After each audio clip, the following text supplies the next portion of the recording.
መንፈሳዊ ልጅነት ምን ያህል አስቸጋሪ እንደሆነ፣ መንፈሳዊ ልጅነት ምን ያህል ከባድ እንደሆነ፣ መንፈሳዊ ልጅነት በቤተ ክርስቲያን ውስጥ በቅዱሳን ሕይወት ውስጥ የሚያመጣው ችግር በጣም ሰፊ ነው። እግዚአብሔር በሙላት ሐሳቡን ፈቃዱን እንዳይገልጥ የሚያደርገው ትልቅ ተግዳሮት እንደሆነ ማየት እንችላለን። በዚህ በአንደኛ ቆሮንቶስ አሁን ባነበብነው ቃል ላይ ከምዕራፍ 1 እስከ ቁጥር 23 ላይ በመንፈሳዊ ጉልምስና ወይም እድገት ሲታይ በሕይወታችን ሊታዩ የሚችሉ 4 ነገሮችን ነው እየተናገረ ያለው በዚህ ክፍል ላይ።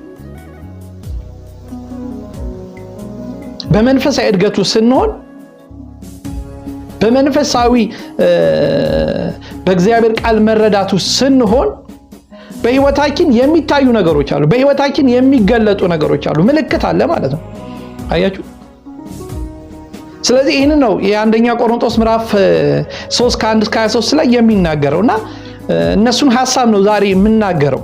ይህን ሐሳብ ነው የምነካው። የመጀመሪያው ሲናገር ምንድነው? ከቁጥር 1 እስከ 4 ላይ እንደሚናገረው ስጋዊነት ከሕይወታችን ምን ያደርጋል? ይወገዳል።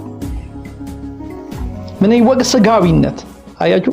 ሰው መንፈሳዊ እድገት ውስጥ ሲገኝ መንፈሳዊ መረዳቱ እያደገ ሲመጣ እግዚአብሔርን ሐሳብና እግዚአብሔርን ፈቃድ በሕይወቱ ተግባራዊ ያደረገ ሲመጣ በስጋዊነት አይያዝም ማለት ነው።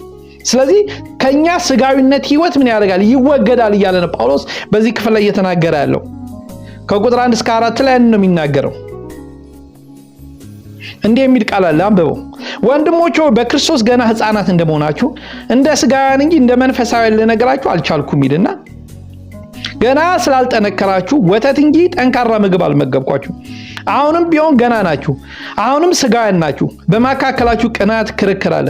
ታዲያ ስጋውያን መሆናችሁ አይደለምን? ተግባራችሁስ እንደ ማንኛውም ሰው ተግባር መሆኑ አይደለምን? ምክንያቱም እኔ ጳውሎስ ነኝ፣ ሌላው ደግሞ እኔ አጵሎስ ነኝ ሲል ሰብአዊ ፍጡር ብቻ መሆናችሁ አይደለምን? እያለ እግዚአብሔር ቃል ይናገራል። ስለዚህ በዛች በቆሮንቶስ ቤተክርስቲያኖች የታየው ባህሪ የሕፃንነት ባህሪ እንደታየ ጳውሎስ ይናገራል። ስለዚህ በመሃላቸው የነበረው መከፋፈል፣